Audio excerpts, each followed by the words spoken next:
your natural characteristics? What are the things that you're good at naturally?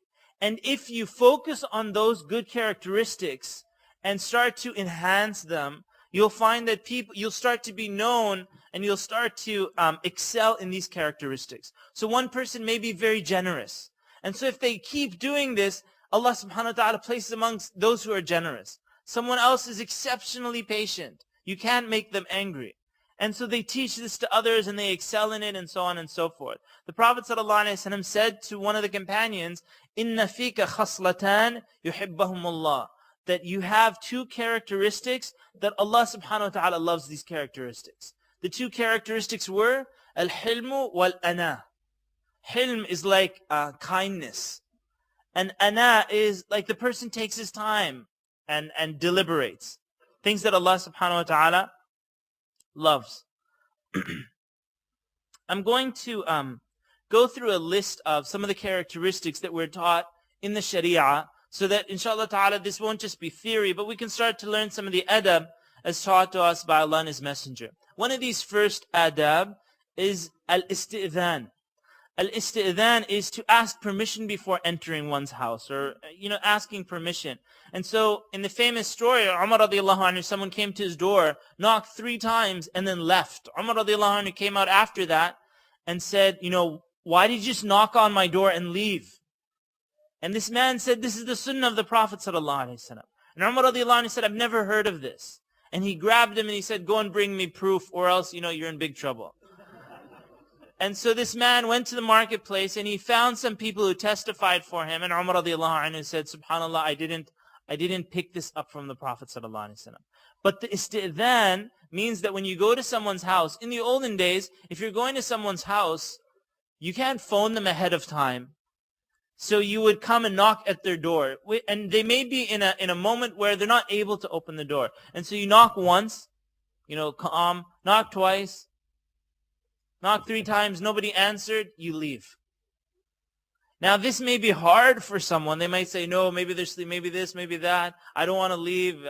They've knocked 3 times, but you go.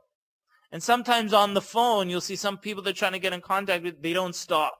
They keep ringing again and again and again. After the phone goes to voicemail, they phone again, and they keep phoning, they keep phoning, they keep phoning. A person from the adab of the Muslim that they don't do such things. Al-istidhanu thalathan, they ask 3 times, and as Allah subhanahu wa ta'ala says, وَإِن قِيلَ لَكُمْ ارْجِعُوا فَارْجِعُوا. And if it's said to you, go home or go back, then you go back. Meaning that even in istidhan, if someone comes to your house, or you go to someone's house, and they're knowledgeable of the sunnah, and they say, go back, you don't feel bad or anything like that. They're just in a difficult moment. Maybe it's time for them to sleep, maybe something, and they tell you, go back. And so no problem, come back another day, inshallah ta'ala. The mercy. The Prophet ﷺ said, "Man la yarham la yurham." Whoever doesn't have mercy on people, Allah, that the merciful will not be merciful to them, or they won't find mercy. And so where does mercy come into play? Imagine, for example, the mercy of a mother. The mercy of a mother. And how she prefers her children over herself. So a mother, if she had, at the time of the Prophet ﷺ, this woman had some dates. She asked Aisha radiallahu anha for some dates. And Aisha radiallahu anha gave her some dates, which was not enough for her and her children. So she took the date, divided it, and gave it to the children and didn't eat anything herself. And then Aisha radiallahu anha is so amazed by her khuluq and her mercy to her children that she told the Prophet sallallahu alaihi wasallam about this. And the Prophet sallallahu alaihi wasallam said that these daughters of hers would be a hijab for her on the day of resurrection from hellfire.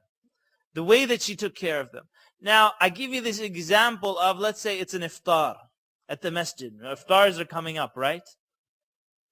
Number one thing that you want to ask yourself, are the masakeen invited to the iftar? In most cases, they're not invited. Meaning that usually when there's an iftar going on, it's the group of families that are in the masjid normally that have come together that have eating. And they'll say, open iftar, but is it really open or not? Has someone actually gone into streets and found masakeen and invited them and made them welcome in the masjid? That's the first thing you want to look at. Number 2 is when people are eating, do you feed yourself first or do you feed the other people? And so one of the things you might look into doing is being one of the servers. One of the people that serves the food. your heart will say, no, but I won't get food myself. Correct? It has been my experience that when you're the server, you get the best food. Because by the time it's time for you to eat, the food has run out. And so they have to order some more food when everybody else has eaten, and you get the best food, inshallah ta'ala. This is usually the case. So you become one of the servers, one of the people that eats last. In fact, the Prophet ﷺ, one of the adab as well, is the person who's pouring the water or the milk or whatever they're pouring should be the last one to drink. Right? So as soon as you take the jug or you take the soda or whatever you're taking, when you start pouring, you don't pour for yourself, put the drink down and walk away. You don't do that. Instead, you start pouring for everybody else. So suppose you get to the table that has the water and the drinks, you pour, give to the person beside you, pour, give to the person. Everybody around you should have their drinks in their hand. And after they've taken their drinks, then you take your drink and then you walk away, inshallah ta'ala. Having mercy on the people. There's a joke. Would you guys like to hear a joke? Yes? Is that all right with you? There was these two brothers, and they're in line for the iftar, right? And so as they're getting closer and closer to the food, by the time they arrived, there was only 2 pieces of meat left. Just 2 brothers left in the line. One of the pieces of meat was very big, and the other one was very small, just a piece of bone and so on. And so the brother who's in front took the big piece of meat and left the bone for his brother behind him. And so his brother behind him, he said, hold on, brother. He said, this isn't good adab. You didn't hear Muhammad Alshareef's lecture? It's not adab. You prefer others to yourself, loving others, loving for your brother what you love for yourself and so on. And so you shouldn't have done this. You shouldn't have left this small bone. And so the brother that was in front of him, he said, if you were in my place, what piece would you have taken? And he said, I would have taken the small bone. And he said, there it is.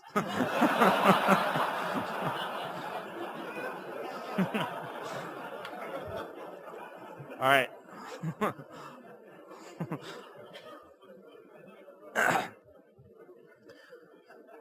In another example, the khuluq that the Prophet ﷺ taught, there was a child that was eating with the Prophet ﷺ, and there was elders there. And this child was basically just following where the meat was in the plate. Just wherever the meat was, child's going in front of everybody, pulling meat towards him and so on. And the Prophet ﷺ said, Ya ghulam, sammillah wa kul biyaminik wa kul mimma yalik. He said, oh young boy, and just kind words. The Prophet ﷺ is teaching him how to eat. Sammillah, say Bismillah. So when you're going to eat, you say Bismillah. Wa kul biyaminik, eat with your right hand.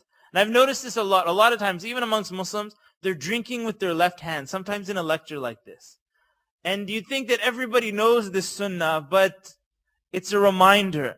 We eat and we drink with our right hand, not our left hand. So you might be writing in a lecture. You don't start drinking like this in the lecture with your left hand.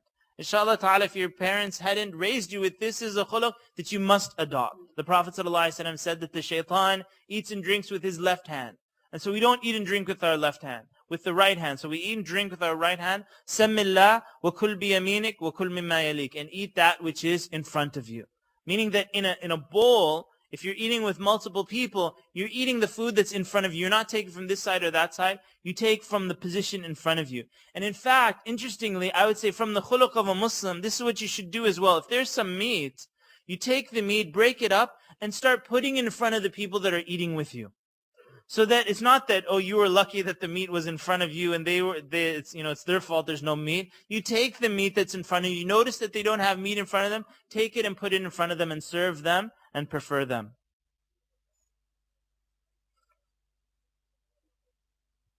There was, in this talk of khuluq, I remember one imam that we had visited. We were just passing by in one city near like the US-Canadian border. And his khuluq was so amazing to me that I never forgot his khuluq. And this is what he did for us. When we had come to visit, we'd actually gone and eaten, me and a brother, and then the brother's father was sitting with the imam.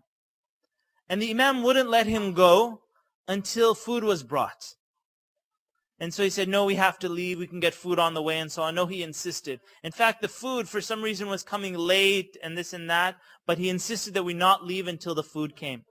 So we waited a very long time, and then finally the food came and we had to leave, so we took the food with us. My friend's father asked him where the border was. And he said, I'll drive you there. And so who does that? That they said, no, where's the border? And they'll say, no, come in the car, follow me, I'll take you to the border. We're driving for like 45 minutes so that we don't get lost. On the way to the border, he stopped. And then we followed him into like the service station, and he went inside and he purchased some things. He came out and he had bought all this juice and soda and all of these things.